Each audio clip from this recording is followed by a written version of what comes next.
Good evening, ladies and gentlemen, and welcome to Sirhan on X on a Wednesday, the 23rd of July, 2025, coming to you live from Cincinnati, Ohio, in the United States of America.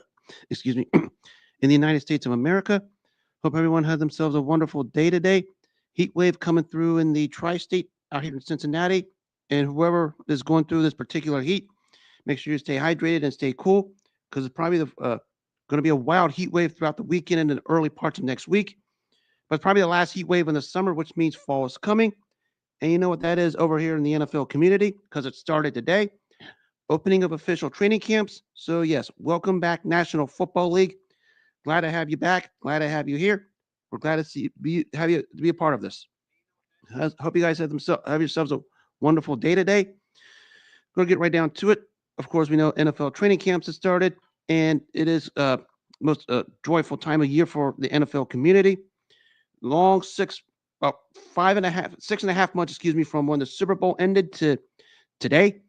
And looks like we're going to have a little bit of fun times coming up here in the NFL because we know how all the storylines go, all the how the training camps open, you know, the good, the bad, the pretty ugly. But I always caution everyone, don't make any big deal of what's going on in training camps today because there's no pads.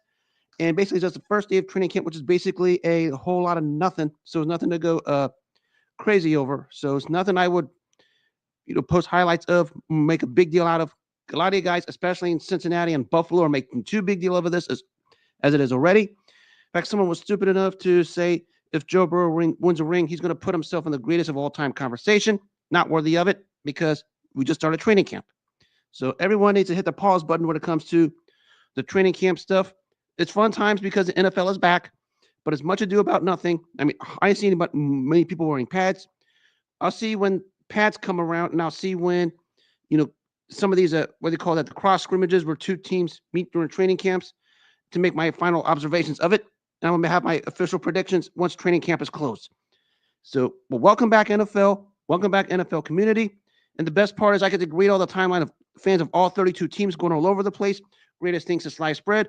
Worst thing, ever to one of the team, gotten rid of and sold.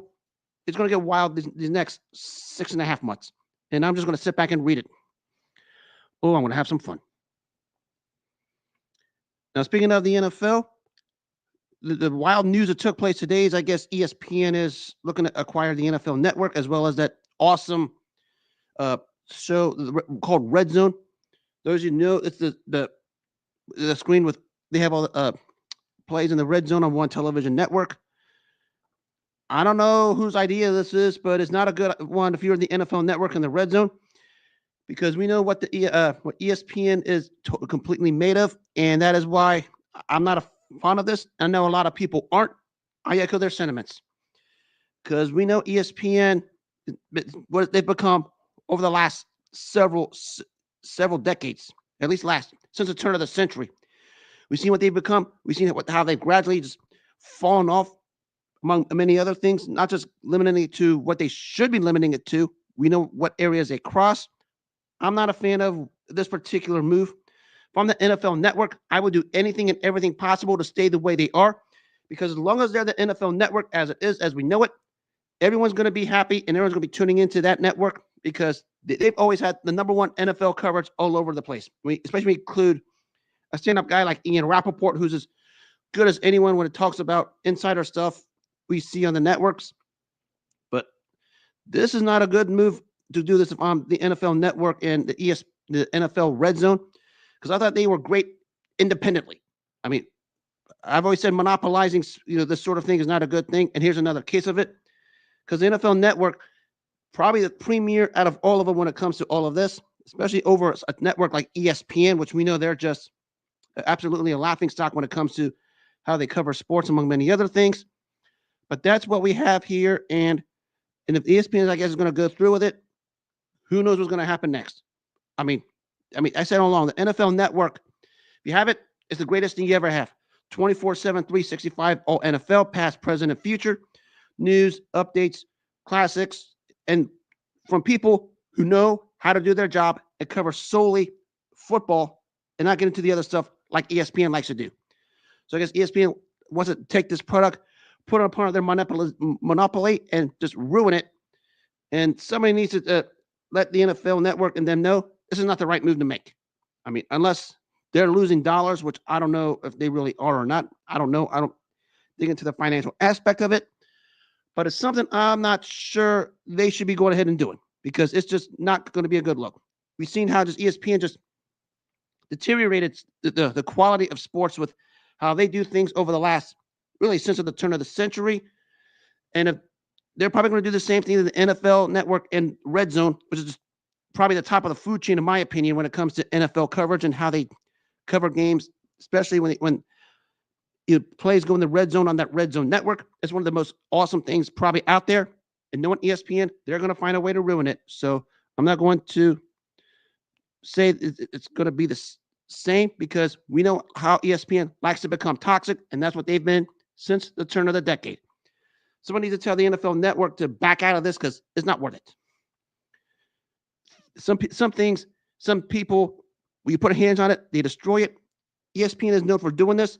They're probably going to do the same to the NFL Network and the Red Zone if they acquire it and this goes through.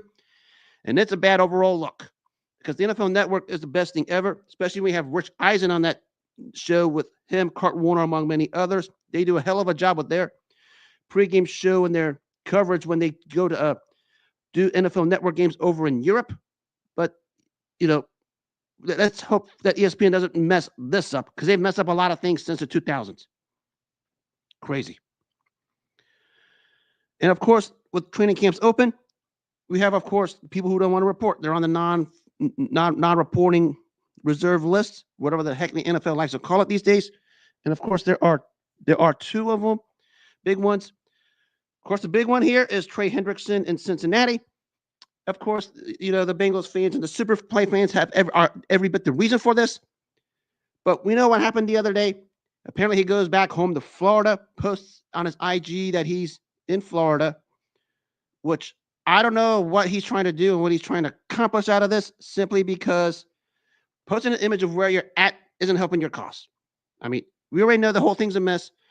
We know the rumors are floated around that the Bengals supposedly gave you an offer you didn't like and was supposedly in your eyes lowballed. But posting an image of where you're at during the middle of the training camp is not a good look for you. I mean, we get it. You and the Bengals organization have been at odds for a while.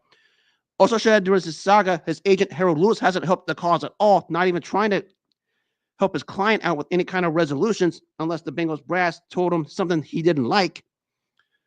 But it doesn't help when you have the Bengals community, the Bengals fans, those super fans, and the Bengals and Cincinnati media and the content creators and podcasters out there who all are every bit the reason why all of this is happening with Trey Hendrickson, especially individuals like Kelsey Conway, Sarah Elise, Lance McAllister, Zim, and the captain, among many others.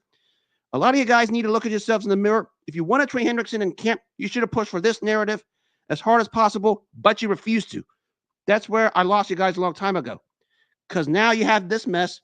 You've seen what happened with all the contracts that all the edge rushers got. We're talking TJ Watt, Myles Garrett, Max Crosby, and Danielle Hunter, just to name a few. And, of course, recently, George Karlaftis, the standout for Kansas City. I still say I'm holding out hope for this one, that the Bengals and Trey Hendrickson will find a way to get him in the camp ready to play. One thing the Bengals do have the leverage on to what everybody misses, the next 2 years, the Bengals can franchise tag him after this season if they want to. So they have all the cards. And Trey Hendrickson, at some point, is more likely going to have to swallow his pride, report to camp, and be ready to play. Because now the Bengals, I believe, can now find him. I believe someone has said if they find him, I think the figure is somewhere close to $900,000 if he misses all of the camp like he says he is, and if he's going to hold to his form like he said he is. So the whole thing is going to be a mess. And if Trey Hendrickson's fine with losing $900,000, have at it. If you don't know what happens to a player that sits out an entire season, look what happened to Le'Veon Bell in Pittsburgh. He sat out the entire season after some standout years over there. He held out the entire season. I think it was 2017 or 2018. Can't remember which year. And basically after that point, he got a deal from the Jets below market value because of it. And the rest is history. Of course, years later, Bell came out and basically said, If I had to do it all over again, I wouldn't have sat out the whole year. Of course, the other one recently is Deshaun Watson when he was in Houston. But of course, there's a boatload of other issues with him. That's an isolated issue. I won't even discuss it.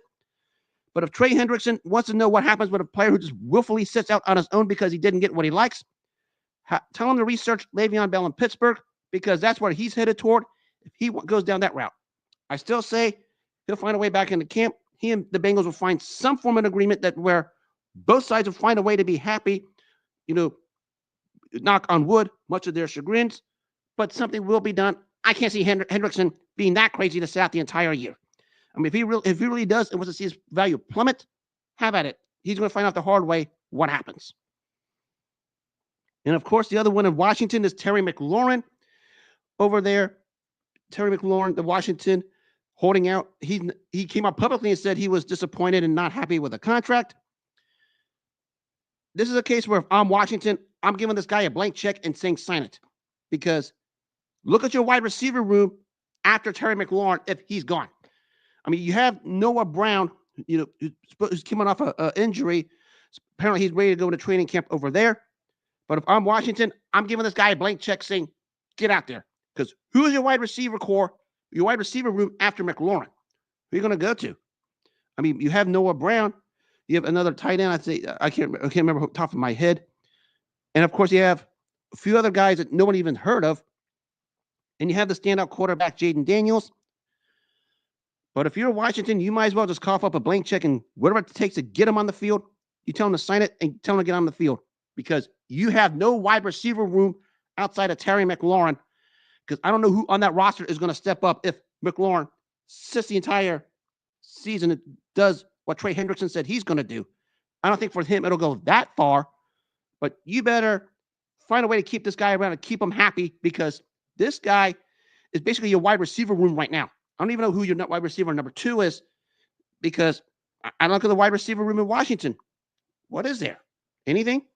I mean, maybe my Commanders followers can tell me who and help me out a little bit. I'll acknowledge that. I might need a little education on it. But it doesn't help when your top receiver in Washington, basically your wide receiver room overall, the guy that Jaden Daniels goes to in big moments last season, is doing this. And in fact, they came out publicly and said it doesn't help his cause either, because we know what happens when you do this thing publicly. Value diminishes. You better get a resolution for this, and you better hope somebody at your wide receiver room finds a way to step up if Terry McLaurin is not there. That's basically your wide receiver room in Washington, because whenever you need a big second down play, a third down play to get a first down or whatever, who do you think they're going to go to? Who do you think Jaden Daniels is going to go to? Terry McLaurin. Look at the game-clinching play in Cincinnati week 3 last year. I mean, Bengals were coming on. The final third down play, the Bengals showed the blitz. Daniels, perfect pass to McLaurin, the corner of the end zone for the game-clinching touchdown.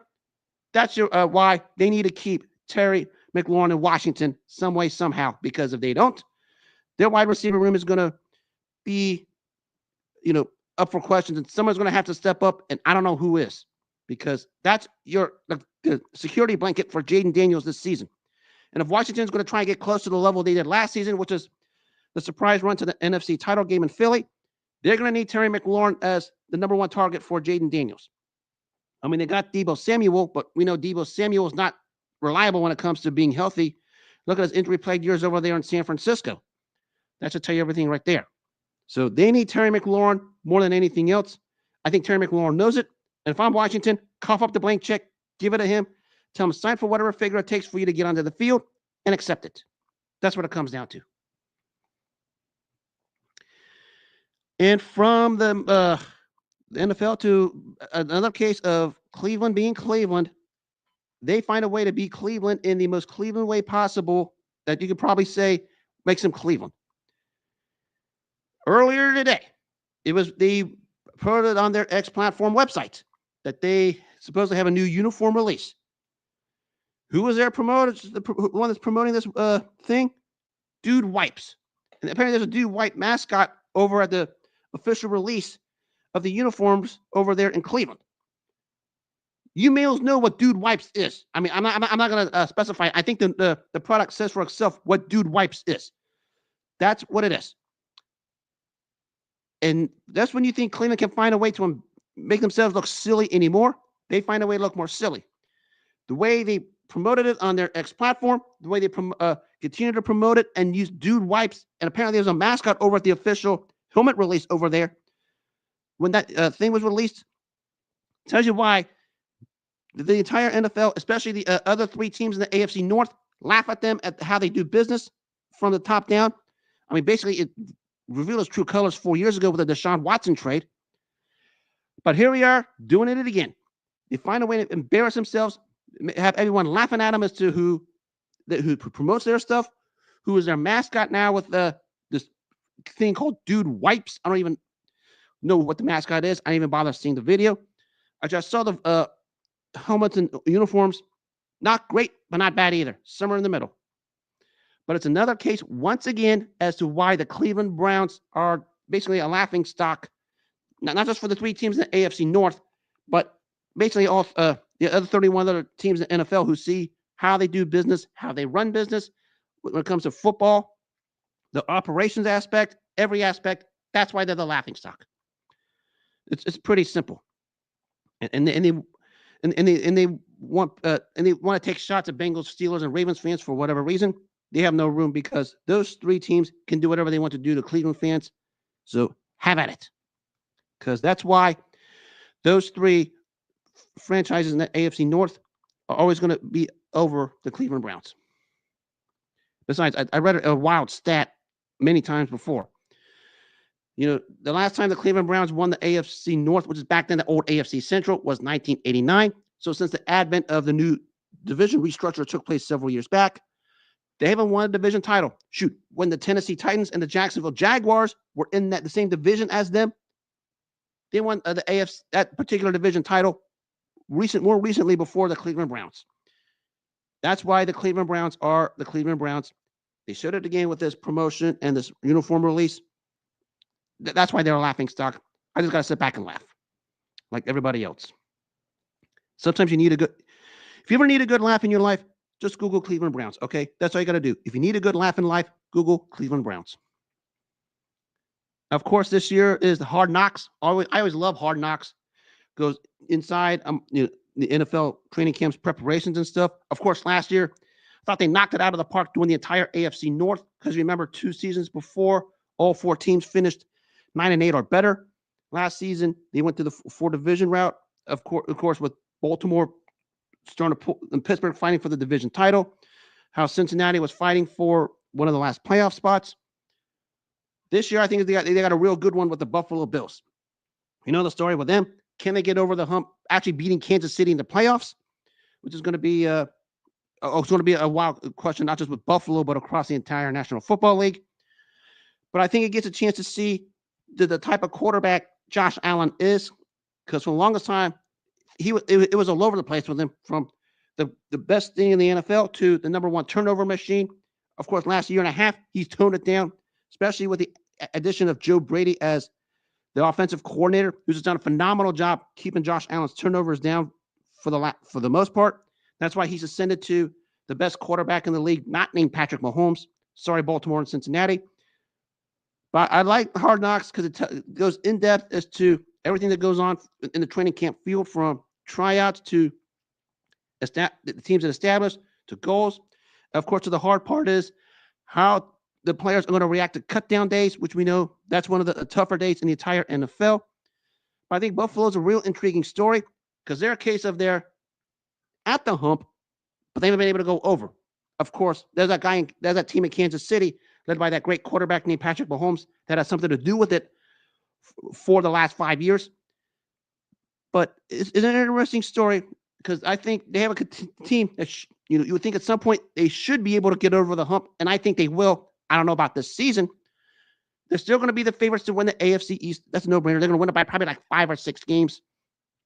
But if they stay focused ahead of the task throughout the training camp, which I expect them to reveal a lot of in Hard Knocks, I see this team could potentially become the number 1 seed in the AFC. That's if they take things seriously as they should. But, sometimes they have a tendency to troll themselves, and they have losses and performances that's basically inexcusable. That sometimes has the Bills Mafia up there just throwing things at them. But I'm looking forward to seeing this Hard Knocks. I think it's going to be a damn good one. The world gets to see just how good of a quarterback Josh Allen is. And I said all along the last year and a half, the best quarterback not named Patrick Mahomes. I get why people are going to say Lamar Jackson, understandably so. Of course, the mindset of Buffalo is going to be interesting. We consider once again, like the last two seasons, it was Kansas City who knocked them out of the playoffs. How they're going to approach training camp this season, what the goals are going to be, and what they're going to do to finally take the steps to get over the hump.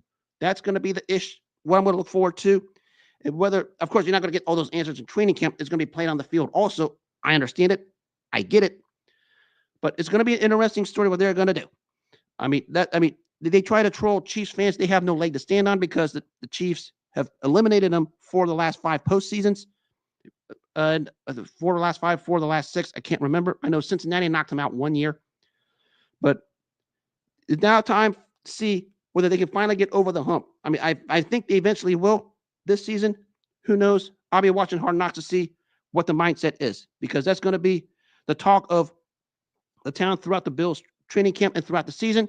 Yeah, they have great regular seasons. Yeah, they can beat Kansas City during the regular season, but can they beat them when it matters most in the postseason? That's what we're going to find out, and that's what I'm looking forward to with the Hard Knocks episode with this franchise. You can chronicle a lot of stories about in the NFL, all the team sports, where one team has probably the greatest psychological hold on the other. It makes you wonder if they're ever going to get over the hump, but then they finally get over the hump. That's where Buffalo stands right now when it comes to trying to get to the Super Bowl. The team has always stood in their way. There's those guys down there in Kansas City. But, of course, Kansas has the premier team and the premier quarterback and head coach right now. So this Hard Knocks is going to tell us a whole lot whether they have it in them to get over the hump or not. But everybody's going to finally get a reveal just how great of a quarterback Josh Allen is and why he's among the big 3 of the elite quarterback class when it comes to Patrick Mahomes, Josh Allen, and Lamar Jackson. He's in that conversation with those 2, and it's those 3. The rest of the field can just plummet to the sins of hell, because that's where they belong compared to those 3. Period. Now to historical aspect in the world of boxing. First one I'll talk about is what took place at Arco Arena. This took place 37 years ago today.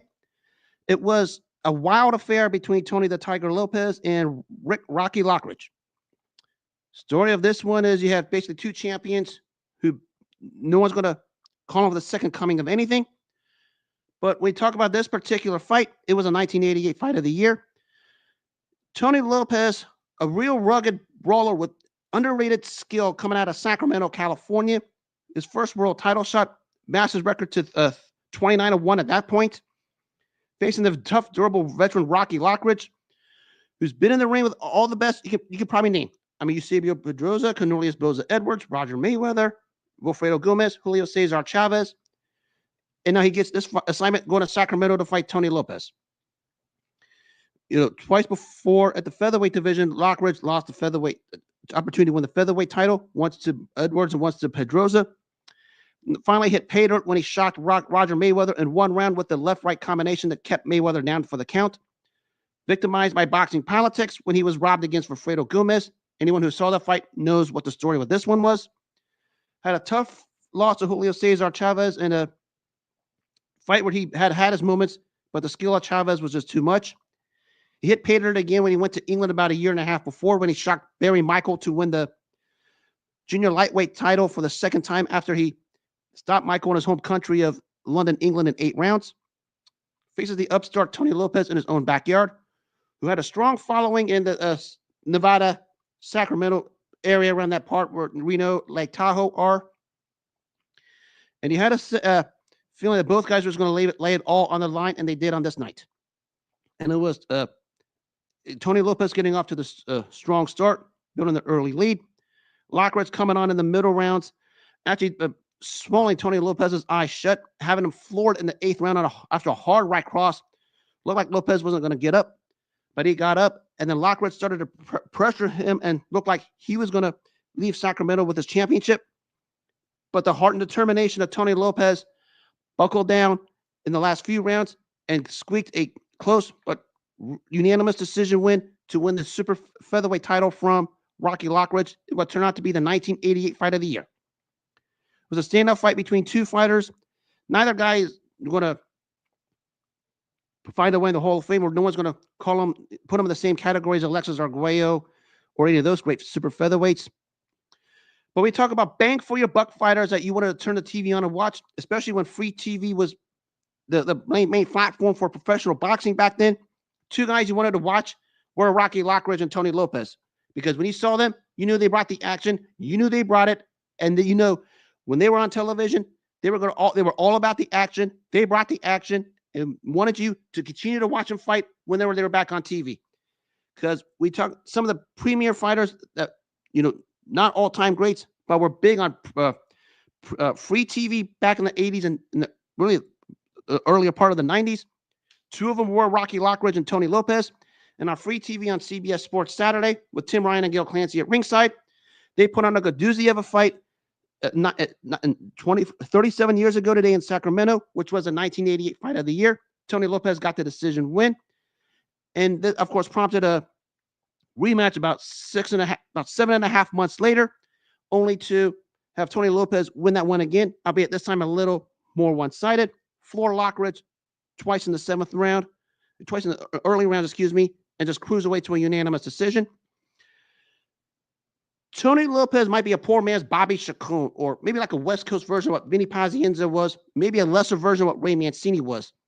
An exciting fighter who had better skill than you would think, but basically because he fought basically out of the West Coast, I mean, no one outside of Sacramento or even parts of Nevada knew him, because part of the promotional chain he had was Don Shargan. But because he was such a huge draw over on the West Coast, fighters who wanted to get a decent payday had to go to Sacramento or the Lake Tahoe, Nevada to face the tough and durable Lopez.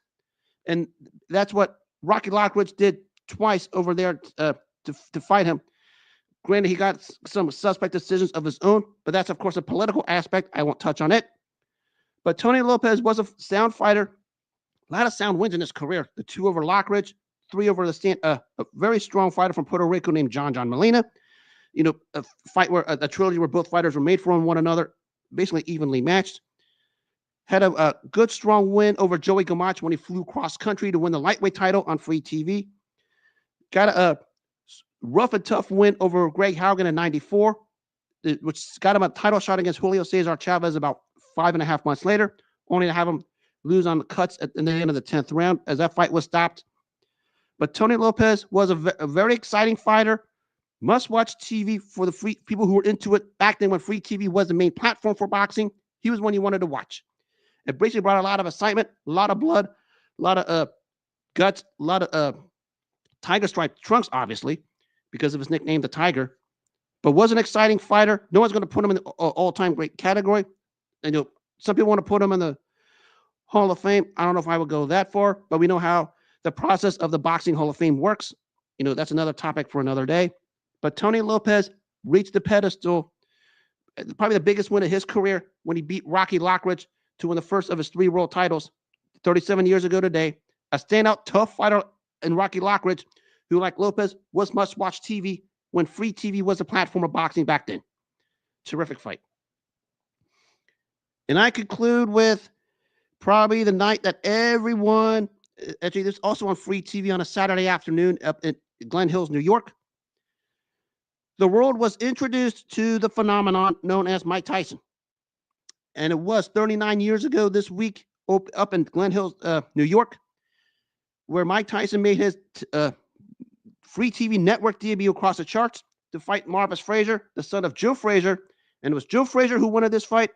And boy, I'm sure deep down he wished he didn't even get this. Because it was simply put, the right hand uppercut by Tyson in the corner of to the chin of Marvis Frazier in the corner. Down went Frazier, out for the count. Mike Tyson wins in a 30-second obliteration. I bring this up because everyone in the boxing community has this grotesque obsession to put what they want to say about Mike Tyson. I mean, we get it. I've said this constantly, and I'll say this again. A polarizing figure, because everybody talks of him from the greatest things to sliced bread to the worst thing ever created to everything in between. I mean, every time you see the name Mike Tyson, it's all over the place. I mean, it started here when he obliterated Marvis Frazier. I mean, people are going to nitpick Marvis Frazier's career in the boxing community. I get it. He's not the only one this happens to. But how Mike Tyson did it, how electric he was, and how it just sent electricity all over New York City on that night when he obliterated Marvis Frazier in 30 seconds, got the boxing world hooked. You guys were hooked to Mike Tyson. Everybody was. I mean, you're sure he was one of them. I mean, I'm not going to exempt myself. I was like you. I get it. Of course, we know how that translates the rest of his career. It's been talked about many times enough. But when you talk about the talk of the town of all time, that's definitely Mike Tyson. I mean, good, bad, pretty, ugly, in and out of the ring, always on the tabloids, whatever, boxing related, non-boxing related, you know, the everything with Don King, Robin Givens, et cetera, et cetera, et cetera. But that's where I ended. He was just the talk of the town, nothing more, nothing less. But what he did to Marvis Frazier, you cannot ignore it. I mean, I'll say this on the flip this to Mike Tyson fans, because I said they're the most toxic fan base. I'll touch on that in a second. Everybody acts like him knocking out Marvis Frazier in one round was a big deal. Guess who knocked out Marvis Frazier in one round 4.5 years earlier? This fellow named Larry Holmes. So he did what Larry Holmes did. Right there, you can miss me with Mike Tyson, which brings me to this. I've always said, and this is before Bengals fans in Cincinnati, this is before Eagles fans in Philadelphia, this is even before Earl Spence Jr. fans and the Deontay Wilder fans of the PBC brand. The worst, degrading, toxic fan base has always been, and it's still to this day, with them having gray beards and wrinkled faces, are Mike Tyson fans. The ones that think he belongs in the same category as some of the all-time greats, pause. He doesn't. I'll give him two things and two things only. He went undisputed when he was cleaning house in the heavyweight division, because we know undisputed was a big thing in the three-belt era. He did that. You give him credit. Youngest to win the heavyweight title, that record is never going to be touched. You might as well forget that. That alone, I'll give him. When he was on the television set, when he was on the news, you wanted to watch him, you get that.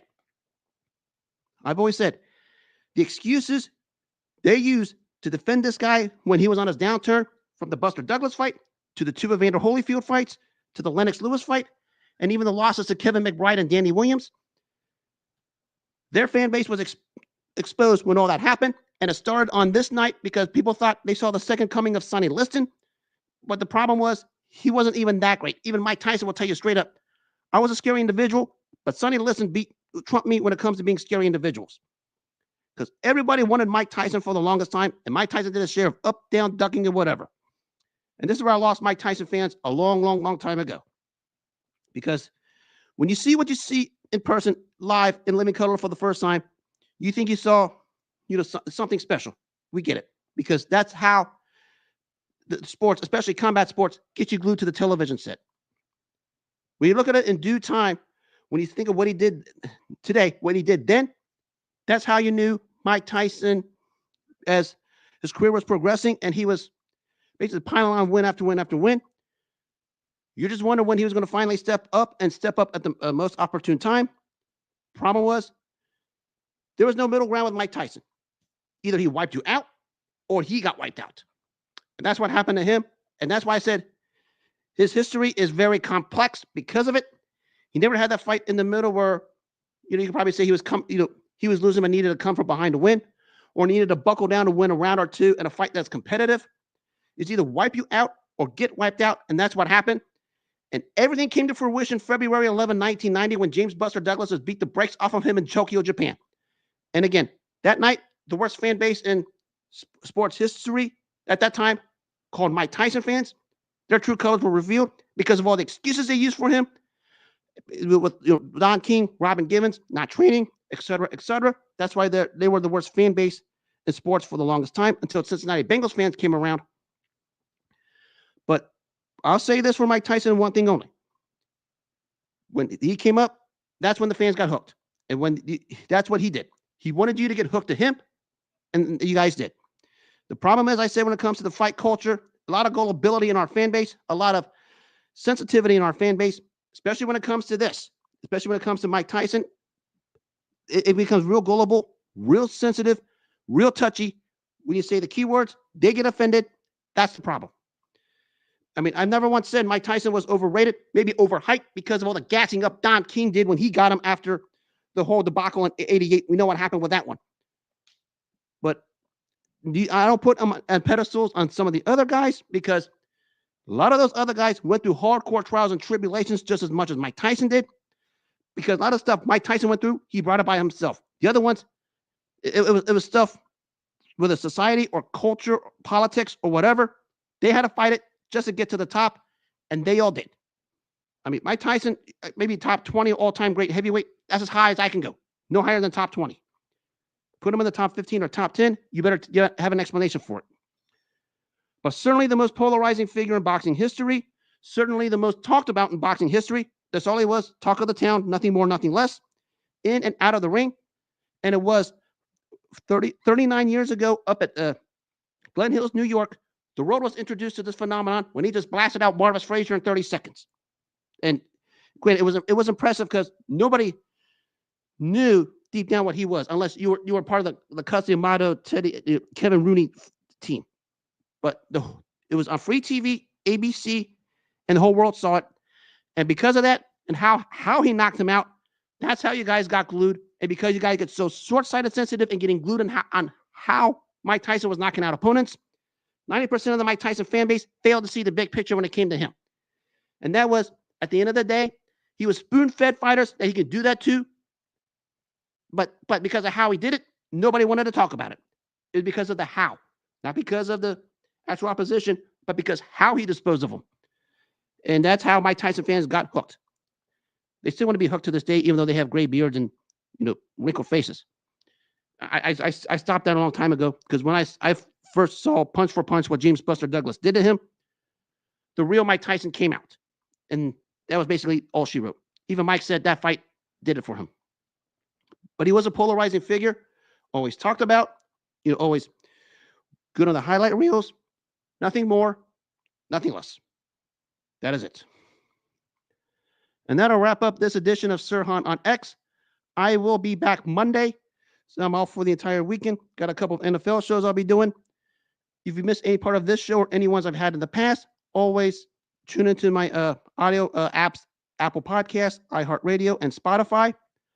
And as always, make self-care your number one priority in life. Always take care of yourself first before you take care of anything else. If you take care of yourself first, good things will come your way. If you don't take care of yourself first, nothing else matters. Until then, have a good day, have a good night, have a good rest of the week. I will be back Monday night. But until then, take care, God bless, and enjoy the evening.